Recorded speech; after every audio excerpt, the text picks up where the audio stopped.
sure about any of you guys, but my mornings are crazy.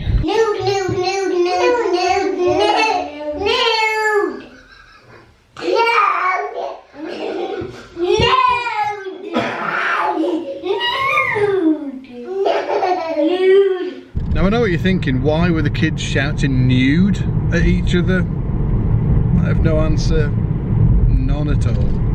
I do the school run each and every day. We're in the process of moving house. From the place that we live in now, we're moving to closer to Story School basically, just so we can cut that trip down each morning so I don't have to drive an hour every single day. Anyway, enough about me. I thought it would be cool today to talk about all things P-basses. So I'm assuming there's a lot of P-bass nerds out there. I'm up there, I'm proud. I'm a P-bass nerd and proud of it. So I thought we'd do a Q&A today. Got a ton of questions about P-basses from you guys. Thought it'd be fun to do it, and why I play a 4-string as well. Hi mate. Hi Gav. Gav's our videographer here at SBL, so everything that you see like video wise, this is the guy that does it all. What are you doing, Gav? Working on this month's course for Jonathan Maron. 1, 2, 3,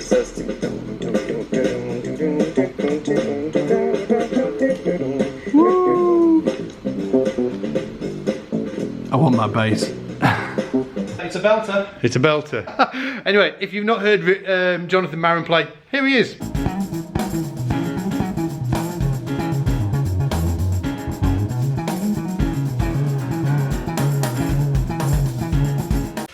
So that's Jonathan doing his thing, and if you're an Academy member, make sure you look out for that when coming is in next Tuesday.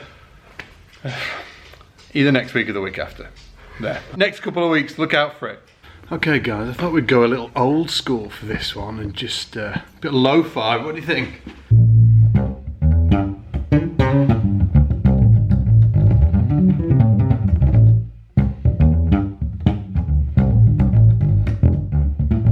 Okay guys, let me just grab my computer. Actually, I'll put it on this stool.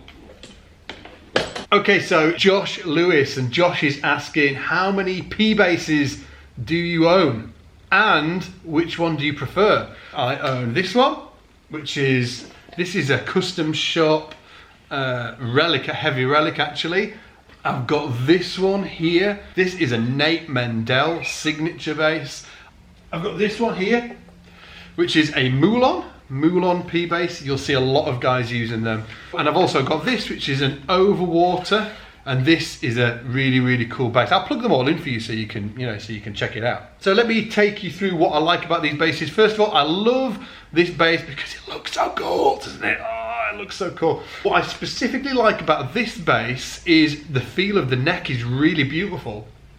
It's got this, it's obviously got like pre-worn. They've made it feel like, it's been played for the last 50 odd years or whatever, so it feels great. And the width of the neck as well, it's really, really wide.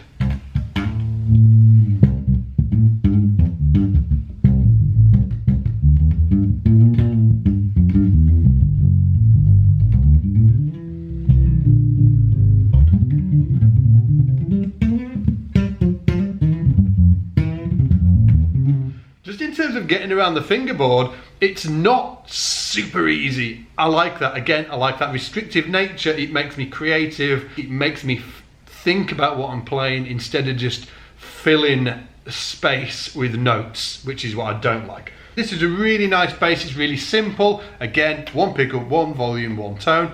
Again, tone pots falling off because all my volume and tone pots fall off. Modern feel this to it, not only to the actual feel of the instrument, but to the sound as well, because it's got a buffer circuit in it. This bass is great with effects pedals because of that buffer circuit. It does sound like a P bass, but it's not passive, so it does have like an active. It has an active element to the sound for sure. And it's just, the guys at Overwater are just beasts. They make some of the best instruments in the world. And this is a great P-bass. Next one. Okay, so next up is the Moulon. Nice powerful pickup. This is strung with flat wounds, has both knobs on at the minute. Win! Got a really nice oversized headstock, which I like. The neck is not as fat as this one, for sure. It's a P-bass through and through. Nitro finish. It's got like a traditional bridge. The pickups are the traditional setup, whereas these ones are actually back to front. Can you see that? They're like reverse. Mikasa ebony fingerboard. Real great sounding bass. If I was going to it on a desert island, this is one of the basses that would be coming with me. And lastly, but certainly not least, is this beast, which is like a real road dog.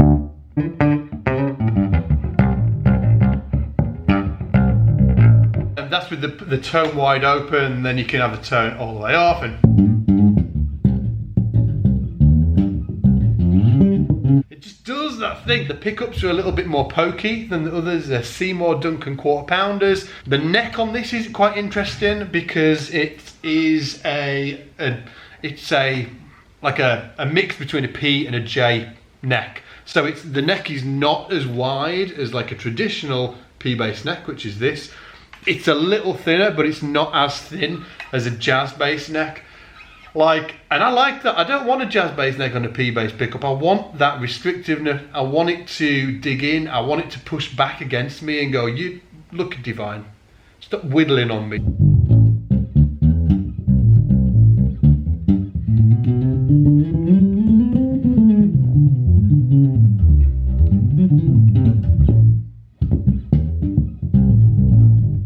I also want to know what your desert island bass would be. If you were going to get stuck on a desert island, what bass would you take with you? You don't have to own it. It could be like your dream bass or whatever, but let me know in the comments. I would love to know. Okay, so next up is Jacob Stefani. Jacob's asking, hey Jacob, how you doing? Jacob's asking, are you going to be doing any more gigs with Cleverson Silver? I was there in London last year for your gig and you guys blew my mind. If you want to see a clip of me playing with Cleverson, here's like 20 seconds for you.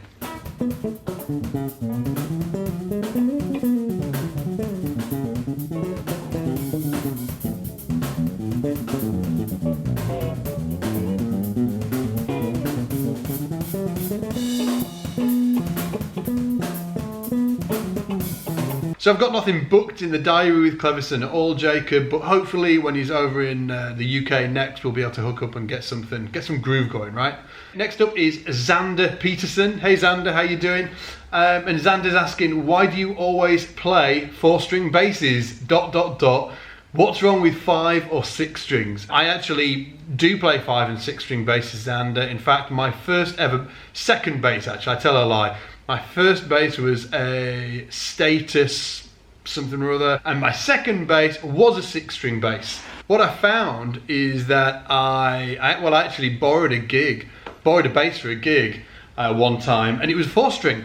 And when I was playing the 4-string, I just found myself more creative. I think I just liked the restrictive nature of it, and that it made me feel like I had to know my shit, and I just couldn't blag it. You know, I couldn't, I've got a 6-string, so I'm just going to waffle. I'm not saying 6-stringers do that, but I did. I just kind of sort of like followed my ear and just sort of like, I've got 6 strings, I can just like blag this. And that's what made me fall in love with 4 strings.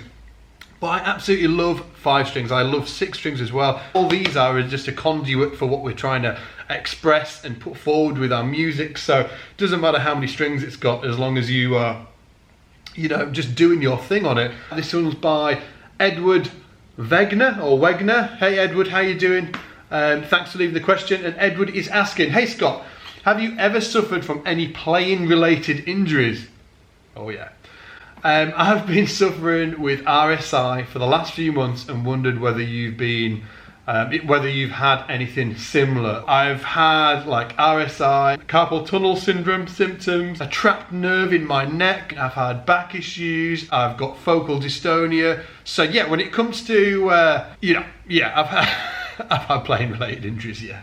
As have a lot of my friends actually that are pro musicians. We were made for like running around and hunting and stuff like that. We weren't really made for sitting in one spot and practicing or doing a gig with a, you know, 12-pound bass hanging around our neck. But I have got some cool tips for you, okay? So let's get into the tips. With this hand, try not to have a huge, I see some guys playing like this and they've got a crazy angle, like it's almost like this type of thing.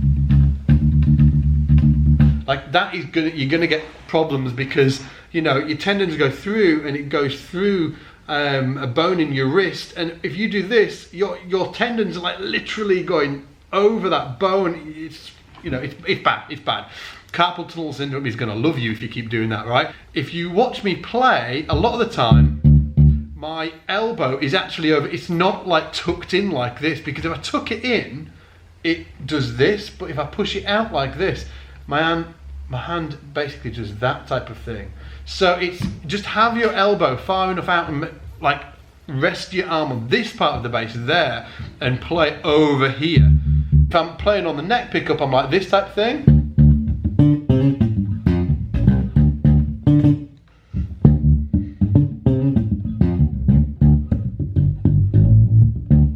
Whereas if I was playing down here, I would definitely try and bring that arm up. Okay, I'm not going to leave it on there because that's asking for trouble. The next thing is do not play heavy basses, or if you do, make sure you sit down on the gig. Like I had a 12-pounder once. In fact, I've had a few really heavy basses. One was an old jazz bass. It was just insane. And I used to stand there with it, you know, gig after gig after gig.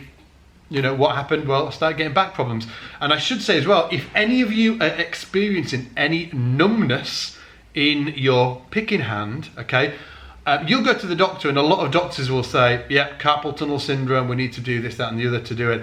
Check this out, right? Sit down and play and see if you still get that numbness. Because if you don't, if you're only getting it on gigs when you're standing up, a huge, you know, there might be a huge chance that you've actually got a nerve that's getting trapped in your neck because of the weight of the bass, okay, hanging around your neck. It's going to be pulling it down. Those nerves go down your arm and you're going to start getting numbness in your hands. And then the last thing is, when you're on a gig, get a big ass supportive strap. Big ass supportive strap. In fact, we've just done a really super cool strap. Let me show you. So this is the kind of strap I play with. This is actually called the SBL1 strap. It's super cool. If you want to check them out, I'll put a link down below. The reason why you want a big ass sexy strap is because you want the support. You want as much of the weight distributed on that shoulder as possible. And that's why if you're playing a bass, you want a real nice big fat supportive strap, because you want the weight distributed so it's not pulling down, you're not getting back, you know, nerve injuries in your back and stuff like that. It's really important. Like, it's going to give me as much support as possible while I'm standing up. And again, I'll put the link below so you can check these out if you want one. You can grab one. I'll put the video on the end of this video so you can check out. We've done this cool promo video, super sexy, and yeah, the team that build these are killer as well. Guys, before you go, remember, let me know what your desert island bass would be down below. And if you haven't been to Scott's Bass Lessons yet, go check it out at scottsbasslessons.com. See what we're up to over there.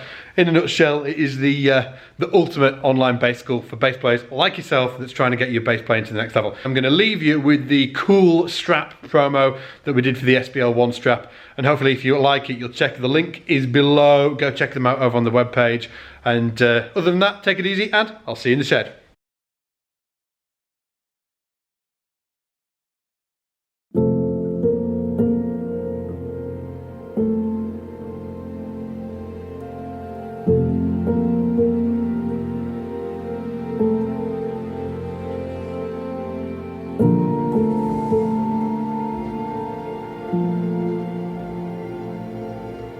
you.